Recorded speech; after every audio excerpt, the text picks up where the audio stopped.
All right, what's going on, you guys? Nick here with Nick Strength and Power. I've got a couple of interesting stories for you guys today. The first story that I've got for you guys, Michal Krizo.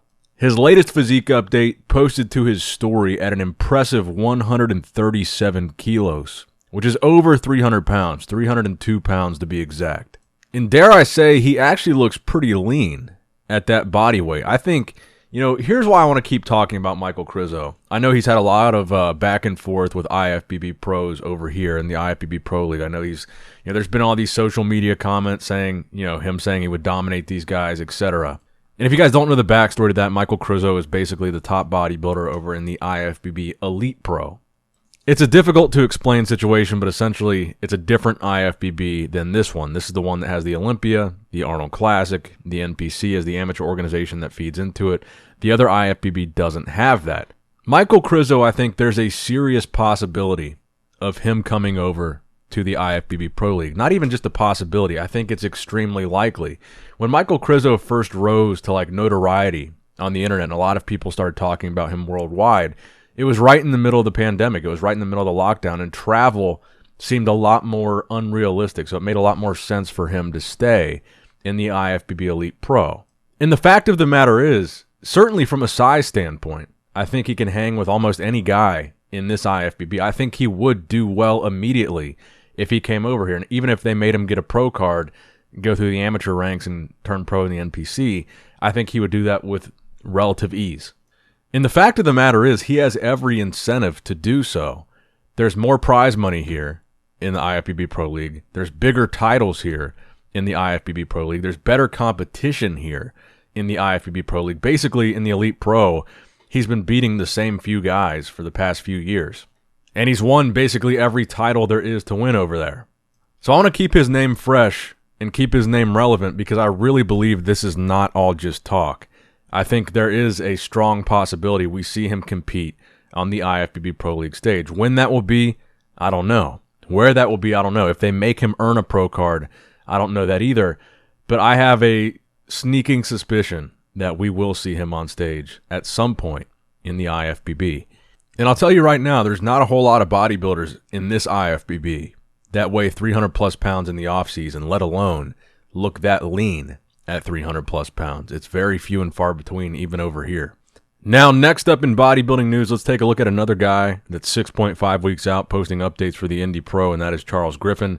I think he's got a real shot at being one of the top guys at that show, if not being in the conversation to win. So he posted this most muscular shot, and he also posted this vacuum shot where you can kind of see him in the mirror from the side there.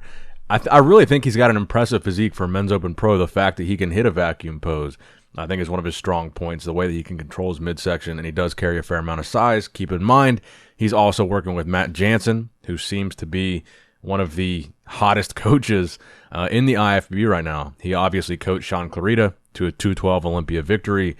He coached Brett Wilkin to arguably the best physique we ever saw on stage from Brett.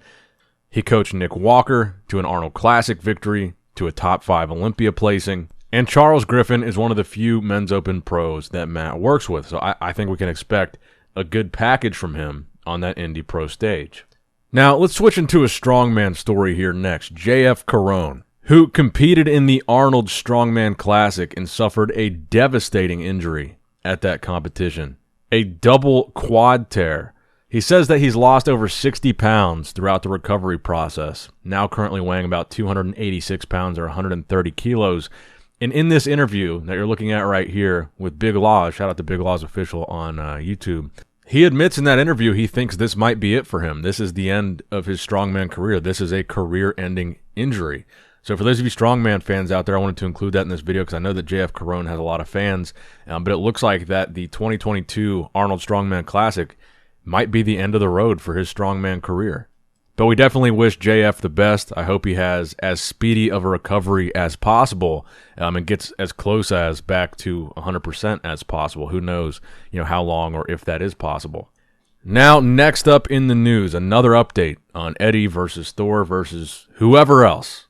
Hafthor Bjornsson speaks on Eddie Hall's Humble Pie video that he posted the other day, where Eddie says he will donate the money once he gets paid. He will pay Larry Wheels his $10,000 once he gets paid. And he also said he will get the tattoo, but he wants it to be included in the rematch clause for the rematch fight with Hafthor, and then he'll get the tattoo. So Thor responded to that here. Give away $200,000 to a charity. It's nice to hear that you want to get the tattoo, but I got a bit confused in your video. If I want to refresh my memory, you said that you're gonna get that tattoo if I sign the rematch clause. Well, you lost the fight and you're supposed to get the tattoo. I know you want to take your time, do it in your own time. I respect that. Do it on your own time, but don't take too long. Let's get this done within a month at least, you know. I'll give you time, but let's not drag it out too long. You need to get this tattoo done. Where, I don't care. The size, I don't care. Just get it done. The color, I don't care. Just get it done so it's readable. At least people should be able to read the tattoo. That's it. I don't care if it's on your foot, on your calf, on your ass, under your hair. Just as long as you can show people you're getting a tattoo. Just honor your words. Like you say, you're a man of your words. You've said that yourself. So myself and I believe the fans, we're all excited to see that being done, because I know that you were pushed me to do the same thing. If you really want the rematch, I'm willing to give you that rematch, but I'm not signing that contract. Like you get the tattoo, then we can discuss the rematch. The tattoo has to be done, and I know you're gonna honor your bets. I know that. I think you're a man of your words. So basically, it doesn't sound like Thor agrees with that idea. He wants Eddie to get the tattoo first, and then they'll talk about a rematch contract later. He doesn't want to wait to include the tattoo in the rematch contract, which I agree with. I think Eddie would probably have felt the same way if it were Thor that lost. He would want Thor to just get the tattoo right away. Thor says he doesn't care about the size, the shape, the color. As long as people can read the tattoo, that's all he wants. He says he'll give him about a month, and he just wants him to get it as soon as possible and not wait until discussions or contracts for a rematch happen. And part of the reason for that, Thor explains, is that he doesn't think that Eddie should be his next fight, that the rematch with Eddie should be his next fight.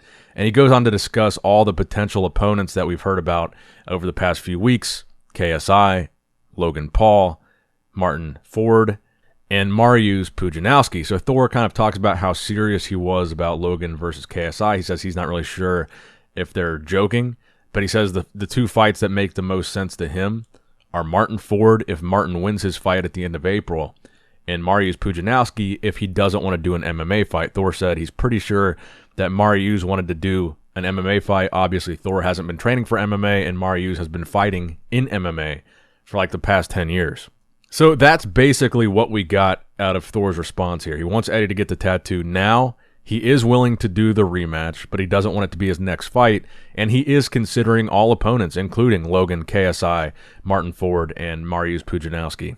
I want to know in the comments below who you would like to most see Thor fight next. I still hold the opinion that it has to be a little bit of a bigger name than Martin Ford or Mariusz Pudzianowski, at least if they're going to do it so that it's a big event. If they're going to have a pay-per-view, if they're going to have sponsors, if it's not going to be an exhibition like some of the other fights that Thor did and they want it to be a big money-making event, I really think they need a big name like Logan Paul or KSI. And Thor said in this video, he's like, weight classes exist for a reason. But look, Logan Paul fought Floyd Mayweather, and there's a pretty massive weight and height difference between them. And Logan's not a small guy. He's like 6'3". So Thor, if anything, Logan might be taller than Eddie. Granted, he's probably a lot lighter, but only 6 inches he gives up to Thor. And I think there was more of a height difference between him and Mayweather. But I guess here's another idea. Have Logan Paul and KSI both fight Thor at the same time, because probably both their combined weights probably equal to still less than what Thor would weigh. So you could have them both in the ring fighting him at the same time. I think that would work out just as well. So that's going to wrap it up for the video today, guys. Let me know what you guys think. Who do you guys think Thor should fight? Give the video a like if you enjoyed it. Subscribe to the channel if you have not subscribed yet already.